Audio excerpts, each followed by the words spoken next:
Lalu dikatakan, saudaraku, penginjil-penginjil contohnya ya Bapak Ibu Widodo, Kak Vicky lah. Kalau dia maju, saudaraku, yang dia tahu semua orang mesti bertobat, ya, dan semua orang mesti menerima kuasa Tuhan. Karena itu karunia penginjil, ya, dan semua orang mesti berapi-api, menyala-nyala untuk memberitakan Injil. Kalau gembala, saudaraku, ada 100 jiwa di sini, semua sudah sungguh-sungguh, tinggal satu yang nggak sungguh-sungguh, dia akan cari terus yang satu itu, ya, untuk supaya dia kembali kepada domba, kawanan domba. Tapi kalau misalnya dia sebagai nabi, dia nggak gitu peduli kali. Dia cuma bilang, itu yang satu itu yang bandel itu, biarin dia, nanti dia mengotorin yang lain, ya. Tapi kalau gembala sini, saya percaya gembala saudara mempunyai hati demikian. Tetap mencari saudara sampai saudara bisa digembalakan dengan baik. Ya, guru-guru, nah misalnya kalau guru-guru itu dia menerangkan dari kita nggak tahu menjadi tahu, dari bodoh menjadi pintar. Makanya saudara ikuti training, ya, supaya saudara tahu semua jalan Tuhan. Bertambah hari bertambah mengenal jalan Tuhan. Haleluya. Demikianlah saudaraku di dalam sidang Tuhan, ya, ada guru, ada diberikan Tuhan untuk apa? Untuk ayat 12 memperlengkapi kita untuk melakukan pelayanan. Saya ulangi lagi, semua kita ini ada pelayanan. Kalau saudara nggak tahu, tanya Bapak Gembala sidang saudara. Saya ini rasanya kok harus melayani, ya, berilah saya pengertian atau tugas di mana saya melayani. Kalau saudara tahu, misalnya saudara merasa saudara itu adalah seorang yang bisa memimpin KKS, beritahu sama Bapak, saya udah siap Pak untuk melayani dalam kelompok sel. Tolong Pak, saya supaya bisa menjalankan karunia saya, panggilan saya. Haleluya. Jadi tidak ada yang lumpuh. Haleluya. Semua, dan untuk itu harus dilengkapi, harus diajari, harus diberikan saudaraku bahkan impartasi, ya, supaya bisa melakukan pekerjaan. Itu sebabnya saudara setia di sini, saudara terus di sini mau dimuridkan, dan saudara mau bersatu dan mau patuh, mau percaya kepada Tuhan Yesus dan kepada gembala saudara, maka saudara akan melihat saudara maju terus dalam panggilan saudara. Haleluya. Ayat 13, kita baca, sampai kita semua telah mencapai kesatuan iman, pengetahuan yang benar tentang anak Allah, kedewasaan penuh, tingkat pertumbuhan sesuai dengan kepenuhan Kristus, sehingga kita bukan lagi anak-anak yang diombang-ambingkan oleh rupa-rupa pengajaran, oleh permainan palsu manusia, dalam kelicikan mereka yang menyesatkan. Saudaraku, yang paling mudah disesatkan atau ditipu adalah orang yang masih anak-anak. Coba saudara lihat anak-anak di TV banyak dikatakan ada, ya, predator, ya. Mengapa anak-anak itu mau ditipu? Karena diiming-iming, iming-iming uang, iming-iming bonbon, apa namanya, permen, ya, bonbon itu Medan, ya.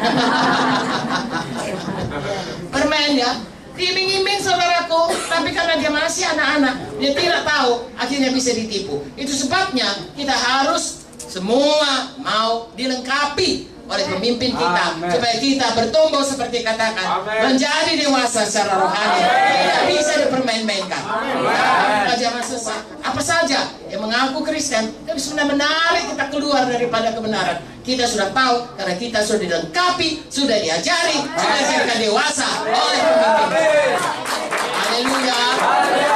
Relakan diri saudara untuk diajari, untuk dididik, untuk diperlengkapi, untuk diajari melayani. Setialah selalu, haleluya, sungguh-sungguh hati. Saya suka ayat firman Tuhan berkata 2 Tawari 16 ayat 9a, Tuhan matanya mencari di seluruh bumi ini orang yang bersungguh-sungguh hati terhadap dia, untuk mencurahkan kuasanya kepada orang itu. Kiranya itu ada pada kita. Amin, saudaraku. Tidak bisa diombang-ambingkan. Ayat 15, tetapi dengan teguh berpegang pada kebenaran di dalam kasih, kita bertumbuh dalam segala hal ke arah Dia Kristus yang adalah kepala. Daripadanya lah seluruh tubuh rapi tersusun, diikat menjadi satu pelayanan, semua bahagiannya diikat menjadi satu oleh pelayanan semua bagiannya, sesuai dengan kadar pekerjaan tiap-tiap anggota, menerima pertumbuhannya dan membangun dirinya dalam kasih. Jadi saya dan saudara, kalian semua di GKI Semarang Timur ini, saudaraku, berpegang teguh pada kebenaran di dalam kasih. Amin. Dua perkataan, kasih, kebenaran. Saudara berpegang teguh pada kebenaran, tapi harus dalam kasih. Ya, tidak berkata ini kebenaran, mau apa kau? Bisa, saudara. Ya. Oh, saya mengasihimu, engkau sudah berbuat dosa, engkau sudah, biarlah nggak apa-apa kan? Itu pun tidak. Ya, harus berpegang teguh dalam kebenaran, tapi dalam kasih. Pada ayat yang lain dikatakan kita harus mengasihi, tapi dalam kebenaran. Dua hal ini, saudaraku, saudara harus pegang di dalam kehidupan saudara bersama, yaitu selalu berpegang teguh pada kebenaran, tidak mau menyimpang. Siapakah kebenaran? Tuhan Yesus. Apakah kebenaran? Firman Tuhan. Amin. Ikut itu, saudaraku, tapi lakukan itu dalam kasih. Kasih itu panjang sabar, kasih itu murah hati. Dilakukan itu semua sehingga sidang ini tetap menjadi satu dan bertumbuh bersama-sama. Dan terikat bersama oleh pelayanannya masing-masing. Saudara terus bertumbuh, makin hari makin dewasa, makin sempurna, dan hidup saudara makin hari makin memancarkan kemuliaan Tuhan. Tuhan akan bersuka cita, dan saudara setiap perkara kecil Tuhan akan berikan perkara besar.